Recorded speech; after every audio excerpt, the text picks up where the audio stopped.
bismillaah waa idin salaama qolooyinkiina warbaahinta iyo dhammaan dhegaystayaasha assalaamu calaykum waraxmatullaahi wabarakaatuhu. labada qodob haddii aan mid mid u soo kala qaato, kan ugu horeeyo shirka yani la sheegay magaalada jabuuti ka furmay ee waddanka jabuuti. aniga waxaan leeyahay aragtidayda ama yani daraasadayda ay tusaysaa meesha waxaa isugu tegay saddex nin oo qaawan, dad qaawan ayaa isugu tegay. haddaba dad qaawan yani mataqaanaa isma asturi karaan, sababtoo ah oo aan u leeyahay waxa waaye madaxweynaha jabuuti xaaladiisa waad u jeedaan, waa madaxweyne dictatora. haatan yani waddanka waxaa dilgilaya oo ka socda waa banaanbaxyo, dibadbaxyadaasi oo looga soo horjeeda cadaalad darada iyo dhaqaale xumada yani waddankaas ragaadiyey ee jabuuti. dhibaatooyin badan shacabka reer jabuuti ka cabanayaan,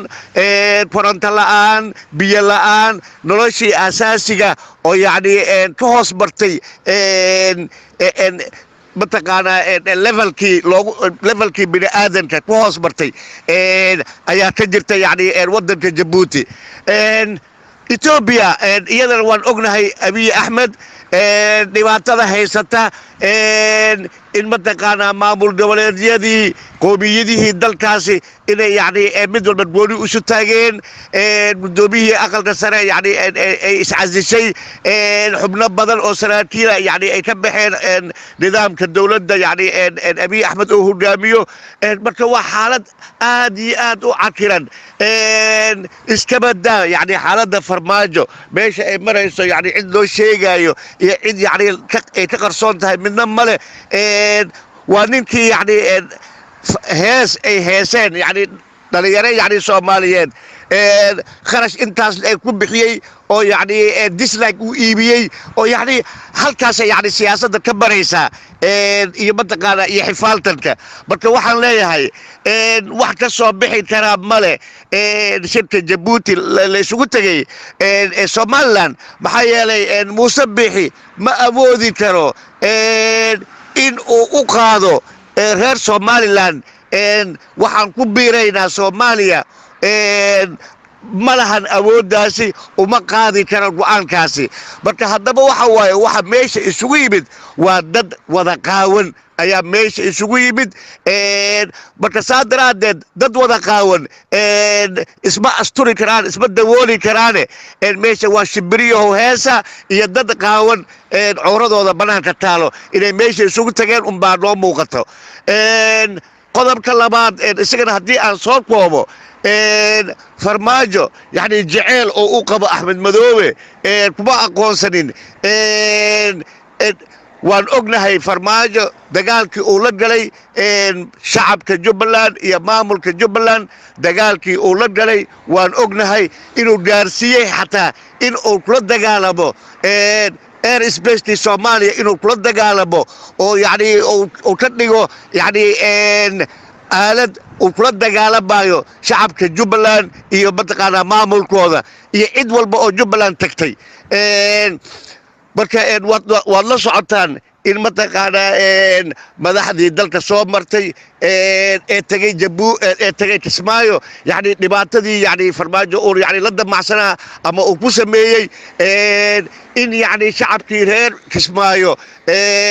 yani caafimaad daro yani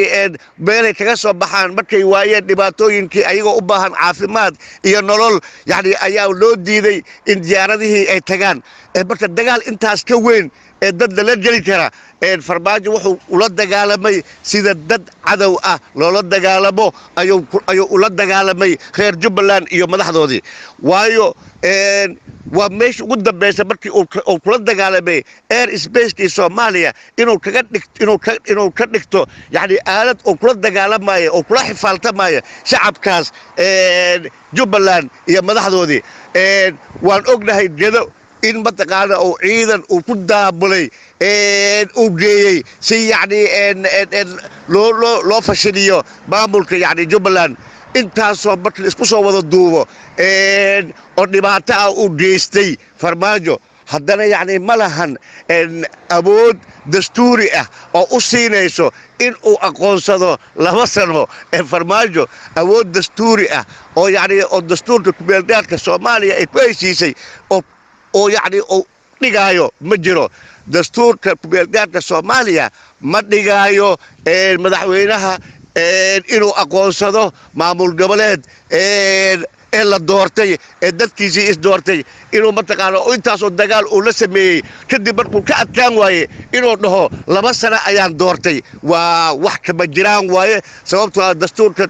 dastuurka kumeelgaadhka dowladda federaalka Soomaaliya ma dhigaayo dastuurka Jubbalandna ma dhigaayo marka saa daraadeed farmaajo ujeedooyin kale oo guracan ayuu ka leeyahay waxaan oo dhan shirka Jabuuti iyo mataqaana warqadda xunta wiiftada Facebook la soo dhigay ee leeyahay waxbaan aqoonsanay iyadoo yacni dastuuriyan ayba khalad tahay warqadaasi waayo madaxweynaha awood ma lahan dastuuriyan inuu dhaho yacni maamul goboleed dhisan ayaan 2 sano aqoonsaday awood uma lahan dastuurka Soomaaliya kumeelgaadhka Soomaaliya ma dhigaayo ka Jubbalandna ma dhigaayo laakiinse wuxuu damacsan yahay farmaajo iyo kooxdiisa waa yacni waxyaabo yacni guracan bay rabaan ayay maleegayaan dhibaatooyin bay rabaan dalka inay kaga tagaan balse waxaan leeyahay yaan lagu kadsoomin farmaajo waxa ka run ah how yacni kelmadda howda ayaa ka run ah farmaajo waa beenaale waa beenlow waa mataqaanaa waa jirjiroole waa meel loogu hagaago male waa ka mataqaanaa calaamaadkii munaafiqnimada ayuu wada kulansaday idaa xadatha kadaba waidaa tu'mina qaana waidaa caahadda ikhtalafa saddexdii calaamadood ee munaafiqane waa kulansaday farmaajo marka saa daraaddeed nin saddexda calaamadood ee munaafiqnimada kulansaday wax walba uu sheego waxaa ka run ah howda uu dhahaya ayaa ka run ah waa beentiis ujeedooyin guracan buu ka leeyahay warqadaas wiiftada meesha la soo dhigay shirka Jabuuti wuxuu dhanbo yacni wuxuu rabaa inuu huuhaa iyo walaahow isku qaris waaye marka waxaan leeyahay ummadda Soomaaliyeed yaan lagu kadsoomin farmaajo waxa uu kulansaday saddexdii calaamadood النبي صلى الله عليه وسلم ودو شيء لغو جرتو منافقة أيو كل صدي فرماجو إذا حدث كذب وإذا أعد اختلف وإذا تؤمن خان صدح لي بوار كل صدي فرماجو بتوح عليه يا لغو كتسومن غير جبلا وح عليه يا لغو كتسومن فرماجو الصومالي وين وح عليه شبكاسي ولا هو هذا وبين صدح قاون اسمه قاضو وحبك صبيح مايو وقدام بنتي ومد الصومالية دوحان ليه هاي kooxdan nabad iyo nolol khayriye farmaajo iskuulada ay dhiseen aaway ardada wax ku barata cisbitaalada ay dhiseen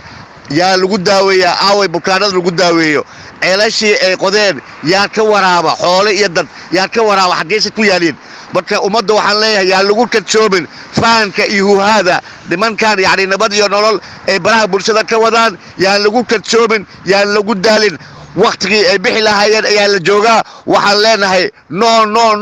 nabad iyo nolol no baxa ayaan leenahay nabad iyo nolol sallallahu